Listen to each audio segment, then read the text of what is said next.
Issus de la scène démo allemande, Eric Simon et Holger Flottmann fondent en octobre 1988 la société Talion, dont le but est de créer des jeux à la pointe de la technologie pour Amiga et Atari ST. Après une première incursion dans le monde des RPG avec Dragonflight, Talion entame en 1992 l'ambitieuse trilogie des Amber.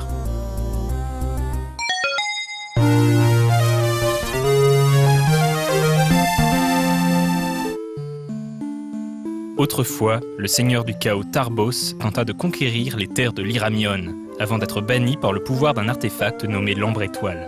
Des siècles plus tard, l'Ambre Étoile a été brisée en 13 fragments. Le joueur incarne un jeune héros dont les parents ont succombé à la cause de mortalité principale de tout univers de fantasy, à savoir se faire tuer par des orques. Il aura la lourde tâche de retrouver les 13 fragments perdus avant que les disciples de Tarbos, menés par le perfide Marmion, ne parviennent à libérer leur maître. Avec son univers très vaste, ses quêtes par centaines et son système de combat riche en possibilités tactiques, Amber Star est considéré comme l'un des meilleurs RPG sur ordinateur du début des années 90. Il ne connut malheureusement qu'un succès d'estime, ce qui n'empêcha pas Talion de se mettre au travail sur la deuxième partie de leur trilogie.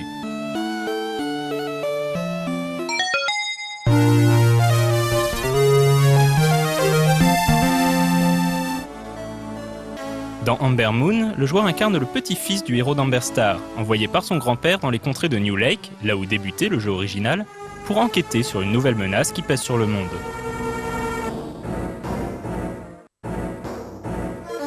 La quête de ce nouveau héros et des compagnons qui le rejoindront en cours de route sera bien évidemment longue et périlleuse, et le conduira à explorer les différentes lunes de l'Iramion. Amber Moon est probablement le plus grand RPG de l'Amiga. L'univers à explorer est tout simplement gigantesque, totalisant 9 disquettes, et graphiquement le jeu repoussait les possibilités de la machine en offrant des donjons et des cités à explorer en 3D à la manière d'un FPS.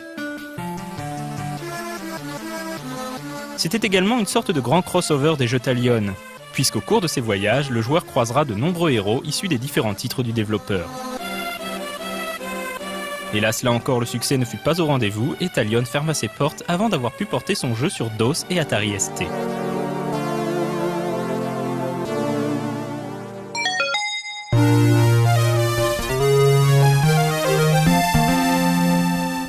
Les développeurs de Talion ne restèrent toutefois pas longtemps au chômage. Blue Byte, une autre société allemande ayant connu un grand succès commercial avec The Settlers, les recruta en effet pour travailler sur un nouveau RPG.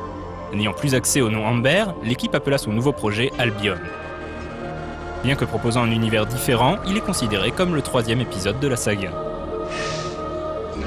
Contrairement aux épisodes précédents, Albion prend place dans un univers de science-fiction.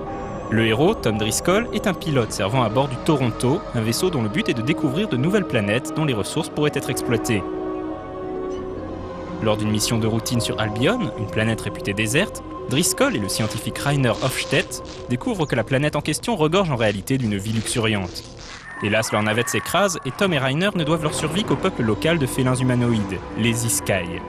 Ce sera désormais à eux d'empêcher le Toronto de saccager l'écosystème de la planète.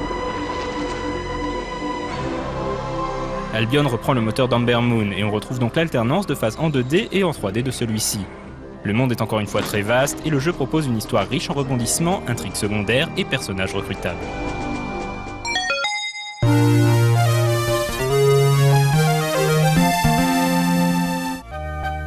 Les créateurs d'Amber Star continuèrent à marquer l'histoire du jeu vidéo. Travaillant dans différentes sociétés, on leur devra également la série des Archimédian Dynasty, dont on reparlera prochainement dans Retro & Magic, ou plus récemment le hack and slash Sacred.